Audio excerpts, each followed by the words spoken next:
And we're back. Yes, we have with us Renee Wentz.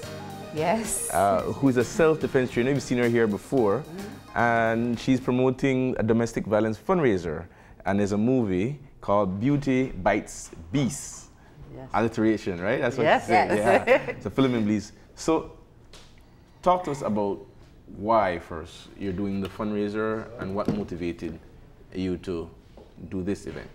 Well, this event is, I think one thing is great. I was listening earlier to the Caribbean Film Festival. They're ending on the 28th, and our first showing will be on the 30th of the film. So, you know, if you can't get enough of film, continue on with us. We never do. It's also a nice way to end Women's Month. Yeah. So we'll be kind of rounding out ending Women's Month that way. The way that this kind of came about is twofold. Ellen Snortland, who is the author of the book Beauty Bites Beast, which came out in 1998, she also went ahead and produced this documentary a couple of years ago along the same lines with the same information. And the way it actually came about is kind of convoluted. A woman that is living in Corozal, Sue Paliotti, she is friends with Ellen, but I also know Ellen through my self-defense work. I've never met her in person, but you know, the Facebook friend, and she's part of one of our, the Global Empowerment Self-Defense group that we created in 2017 in New York when I went for the camp for that. So it's sort of, you know, it's kind of just like Belize. You know people, and Ellen said, I want to bring the movie to Belize. And we were excited, and so there will be two showings. One will be in Corozal, and one will be in Belize City. Wow. So tell us, so the movie is made off the book. Yes. It's the same it's similar. message. Yeah, it's the same message. And I gotta say, just reading, because I haven't read the book, I saw some of the information about the film. It says it's not a how-to book, it's a how-come book. Yeah. Every woman and girl needs to know how to defend themselves. So this is essentially promoting self-defense, training and education for girls. women and girls. Women and girls. And children in general. Yes. Yeah. Why? What is the premise behind this? Well, it is, and it's empowerment self-defense, which is the difference than sometimes other kinds of self-defense. Yes. The drive for it is just the basic knowledge that we all, particularly women, know that we are continually, and I mean, she wrote this book in 1998, and it has not changed. I reread it last night, just because I wanted to reread the book, getting myself psyched up for the movie coming. And I said, so much has not changed. Women are still experiencing everyday kinds of harassment and violence. Yeah. And sometimes we don't know when somebody is harassing us on the street. It's hard for us sometimes to predict or know if that interaction could become violent. Yeah. You know, from every interaction we have with men, we don't know what will happen. And then, you know, we have workplace harassment, then we have sexual violence, we have violence against children, child abuse and domestic violence. So women and children experience a high level of violence throughout their lifespan. And so her idea here is that we can't wait around for men to change. We would like that. That's, of course, a drive that we want to advocate for. We want to raise boys to be kind and gentle and loving and respectful. And we want to have a better society, of course, but we can't wait for that. It's kind of like, I always liken self-defense to wearing a seatbelt. You know, I might be a good driver, but I'm going to still wear my seatbelt because the other person out there, I don't know what they're going to do. And that's how I liken self-defense. Valid point. You know, this is what I want the world to be like, but I can't predict what somebody is going to do. But it's not there yet. Exactly. So I have a question, because I skimmed through some of the stuff, and one of the things, quite a bit of it stood out. One was, it's teaching girls and children how to defend themselves when and if they're assaulted. That's Yes. the self-defense training. And it's saying it's going against, or it's countering what we had normally do with children, which is plea for help, beg to be rescued, you know, call the emergency, shout no, or, you know, good touch, bad touch training. It's going beyond that. So I use that as a specific example that stood out to me, because I think for some parents, perhaps they use the help route because they don't want to break the innocence of the child, that there really are real life scary monsters out there. The thing is, children are afraid. I mean, if you really sit down and ask kids, you're not breaking that. It's not like they don't know. You know, children hear about murders that happen. They hear about other children going missing. They see it on the news. They see it on social media. So they know, and it's better to get your children, I believe, to get your children some skills so they feel more confident in the world and that they're not constantly afraid. I mean, when you're working with kids in particular, you know, you do have to couch things in their cognitive level that they can understand and how they can process it. Yeah. Of course, you don't want to scare them, but really, we're not looking at scaring people. We're looking at making them strong and healthy. And one of the things I want to go back to that you said, asking for help is a form of self-defense. Yeah. But knowing when and how to ask for help, saying no, is a form of self-defense. And so with empowerment self-defense, we don't just teach the physical aspect, but we teach all of that observation, seeing an event that could become violent and understanding it and reacting to it ahead of that, if possible. One of the things describing the book is that the book really deals with dealing with the culturally induced ignorance that makes a woman think that she's helpless.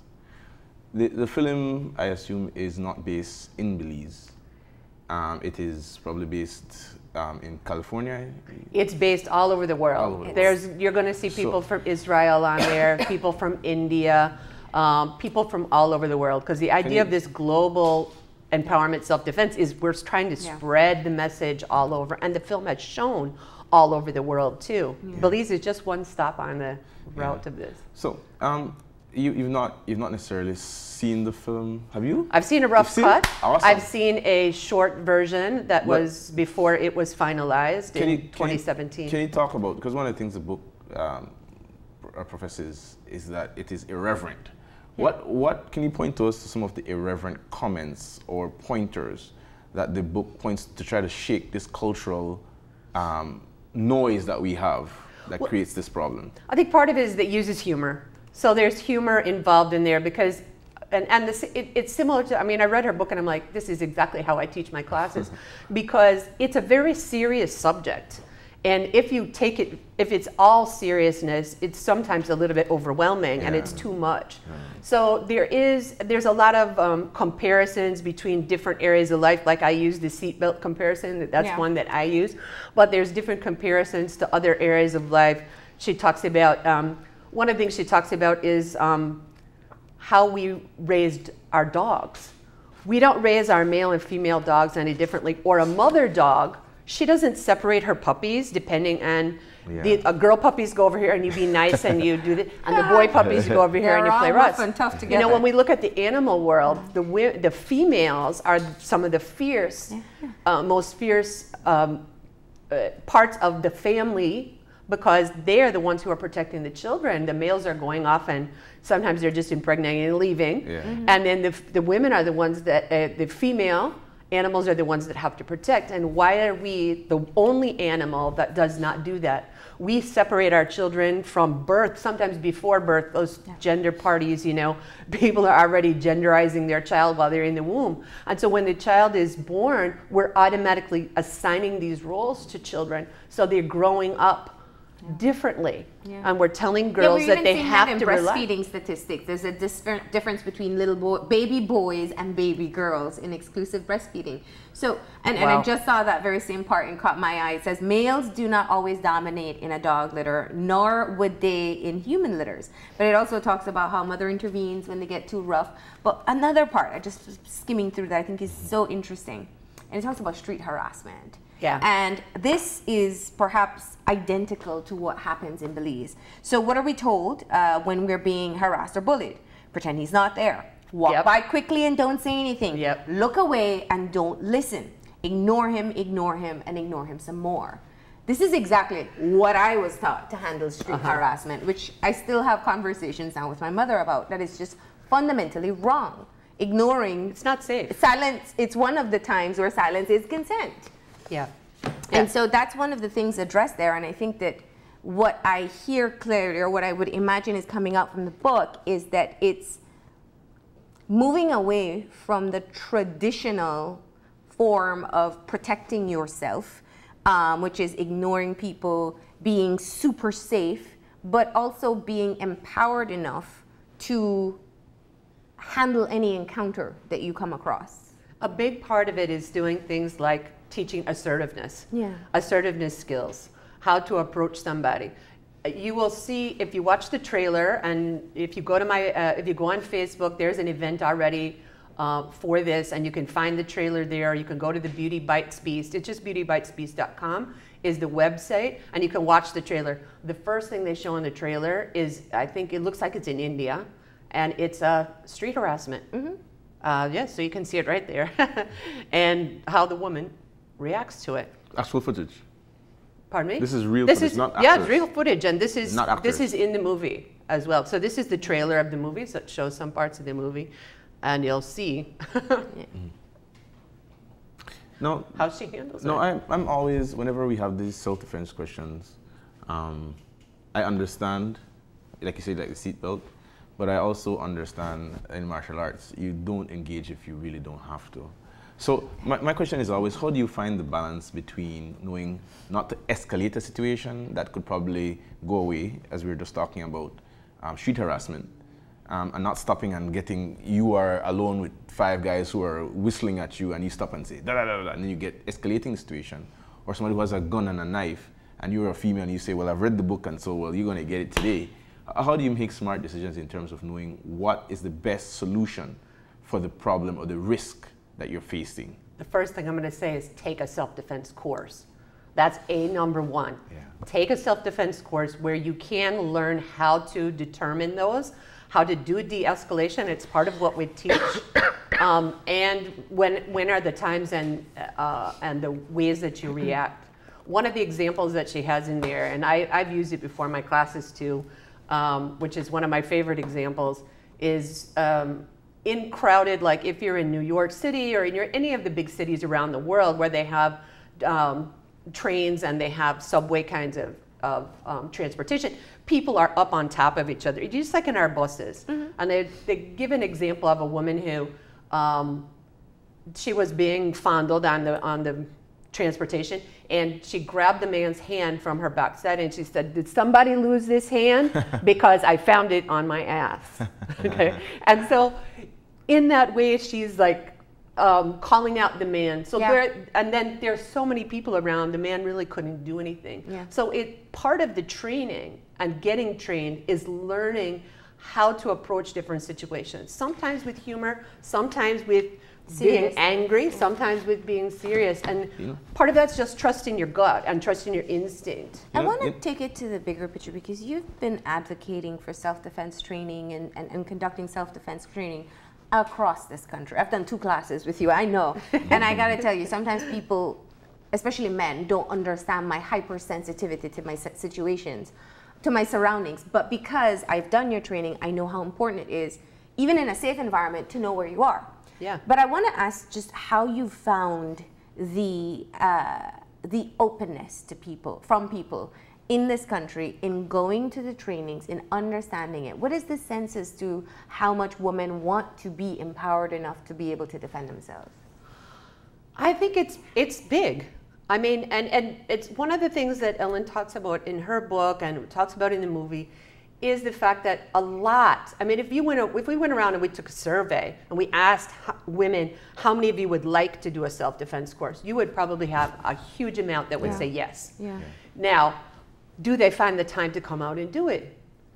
Sometimes, and a lot of people wait until something bad happens to them or someone very close to them before they come forward. And that's kind of, you know, we really would encourage people come out beforehand, because maybe you can prevent something bad from happening to you or a loved one, because it's not just learning how to protect yourself, but also protect the people who you care about. But I mean, when I'm going to the trainings, I'll tell you, probably the least open would sometimes be teenagers that are part of a group that somebody else asked me to come and do a self-defense for them. But once they start doing it, it totally changes. And afterwards, I tell you, Marlene, in the 17 years I've been doing this, and the over 3,000 people in this country I have taught, I have not had one person approach me and say, this was a waste of time. I wish I would never have come. Not one person. Yeah. And the majority of people will say, I wish I would have done this sooner. I wish I would have had this when I was a child. I wish my mother would have taken this course when she was younger. Those are the kinds of things that I hear. I saw that as a film clip. Granny Kung Fu. So even elderly persons, that's in the movie, Beauty Bites Beast, just to bring it back. Yeah. So it's also looking at even elderly persons being able to defend themselves as well. Yeah, and I've taught some classes for YWCA and HelpAge. Yeah, so I've taught that population as well. No, we're talking about different aspects of the population. But as you talk about personal self-defense, to me there's also societal self-defense. Our society itself has to be able to, as the book says, that there are contributing factors, for example, the family, religion, history, news, and entertainment. Those also contribute to the way that women see themselves as helpless. Yes, absolutely. Oh, yeah. No, it brought me back to a clip that I saw. There was a social experiment in New York where two people staged a young lady dressed in an outfit, went on the train, and she had an actor slap her on the butt, and nobody on the train moved. And in doing their social experiment and a social commentary, they were saying, listen, they were surprised that nobody got up and said, listen, dude, why did you do that? And, you know, engage. There is a social responsibility, because even talk about harassment on the street. There are guys who, most of the times when harassment is done on the street, it's not just one person standing there. Yeah, absolutely. It's a show for the guy's friends to say, listen, I am able to talk to someone who would probably never ever talk to me, or I don't know to communicate. So there's a social responsibility of self-defense. What is that responsibility, and how do persons outside of just the victims or potential victims contribute to the whole social conversation, saying, listen, attacks like this, we as a society do not tolerate it, and we want to prepare ourselves to defend our vulnerable population against these kind of attacks. Now, this is the place where men can come in. Yeah. Because a lot of times men hear this conversation like, yeah, whatever, this is for the ladies, kind of thing, right? So this is the place, we call this bystander intervention. And so there is even training now that is happening for bystander intervention, particularly as it surrounds things like campus parties, you know, in the United States, where they have campuses where students live there, campus parties, bars, where you see somebody's a little bit intoxicated, and then there's a male that's aggressing after the woman, and she's not really able to defend herself. And so the training is for people to be able to step in. And they even do that, those kind of trainings with children, with bullying. Oh. You know, your bystander, you as a child, as you said, people are doing it many times in order to impress or show off. And if the other men around or boys around would start to say, man, that's not cool. Yes. Quit that. Yeah. What if that was your mom or your sister? Or your daughter. Or your daughter. What if that was her? You wouldn't do that. If other men would step in and say that, that would be a huge assistance in order to change that culturalization of saying, this that we culture, we just whistle and hiss and carry on like that, and we don't mean nothing, and not just a joke, and that kind of thing. So the show, the film will be shown in Corozal and in Belize City. Absolutely. Tell us a bit about the details about that. Okay, so Corozal, the film is going to be shown on Saturday, March 30th. It will be at the Civic Center. It will be from 6 to 8 p.m. So the filmmakers are coming. So Ellen will be here, and her husband, Ken Gruberman will also be here. He's one of the producers of the film. Nice. And so we'll show the film, and afterwards we'll have discussion.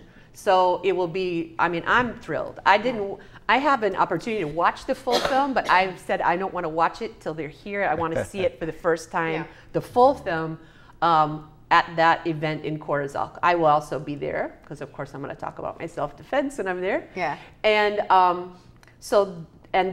the fee for that is $10 for adults, entry fee, and $5 for students with ID. And we encourage you to bring out your kids to see this, and boys and girls. This is for male and female. It does not have to just be females. The Belize City showing? Belize City showing will be the Thursday, the 4th of April. It will be at Gateway Youth Center in the auditorium there. It will be from 6 to 8, and all the other details are the same. The price is the same. And all of our profits will go to Haven House Domestic Violence Shelter. We thought that was fantastic, the most appropriate place to put those profits. So we want to pack the houses. We want to, because we have some costs that we're incurring, and so once we pay those off, whatever we have left over, we can donate to Haven House. So March 30th in Corozal at 6 p.m. And the date for Belize City, I'm sorry? The 4th of April, that's a Thursday. The 4th of April on a Thursday at 6 p.m. That's at Gateway and the Community Center in Corozal. Civic Center. Civic Center, in Corozal. And anybody and anybody wants to donate more than the $10 can surely open up that checkbook, we will absolutely take extra. We will absolutely take extra. No problem if you want to give us 20, 30 bucks. 100. 100, yeah. So important. What are you hoping is going to be the effect of people who come out and view this film at 8 o'clock at night? They're sitting there saying, wow, this doesn't just happen in Belize. This doesn't just happen to me. It happens all over the world. What do you want to be the takeaway? The takeaway is more interest in self-defense. Hopefully people will examine their parenting, of how they're parenting their children differently. People will have conversations with their children about their safety and how they should be moving about in the world. And that, the men that come will examine their behaviors and how they perhaps make life really stressful for us women sometimes, just moving around from place to place, doing our everyday kinds of duties. And your next self-defense training, how do people get you? Well, people can get me by texting 630-5571. You can find me on Facebook, Renee Wentz. It's S. Renee Wentz is my personal one. I have a page on Facebook, She Things, Self-Defense and Personal Safety for Women and Girls. So you can find me there. And you don't have any upcoming trainings? Oh, yes. What about, and especially for young ones too? I have a training coming Sunday in Corozal. That's going to be for a neighborhood watch program. And so I've done a number of trainings for neighborhood watch programs, and that's open to all ages. In April and the first Friday in May, I'm going to be training social workers from Human Development. So we're doing 4 trainings for the social workers and counselors that work in human development. I'm really excited about that. On the 6th of April, I will be doing a training for our circle, and that's going to be a family self-defense day. Oh, nice. So that's for families, parents to bring out their kids and come out together. And I think that's all I have scheduled right now. So. Hopefully that means enough people will contact you and say we need a kids class or another class. Then people can follow your page to find out when that will happen. Yes, I've done a kids class in Placencia. That was an exclusive, aimed particularly at children with their parent. And that was great. We had a lot of fun in that class. All right. Well, Renee, thank you so much for coming in and letting us know that this is on the agenda by the end of March. March 30th in Corozal. April 4th in Belize City. We'll be sure to give you that reminder and have the information on our Facebook page. And go and watch the trailer. Yes. It's excellent, excellent. You'll love it. You won't regret coming out. We're going to go ahead now and take our final break, and when we come back, we'll have our wrap-up, so stay tuned.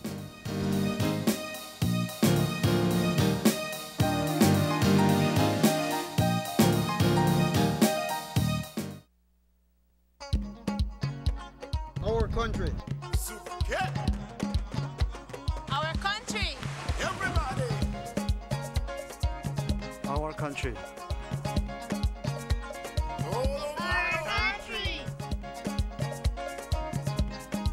Our country. Our country. Our country. The Belize Bank Limited. Our country, your bank. At Central TV and Internet, our customers are valued and appreciated. Share the Next Gen experience and refer your friends and family to gain up to $250 credit. Referred friends also qualify for promotional packages when joining the Next Gen family. Remember, the more you refer, the more you can earn. So start referring today. Some restrictions apply. Next Gen, powered by Central TV and Internet. With Smart's affordable roaming rates, I can now roam without borders.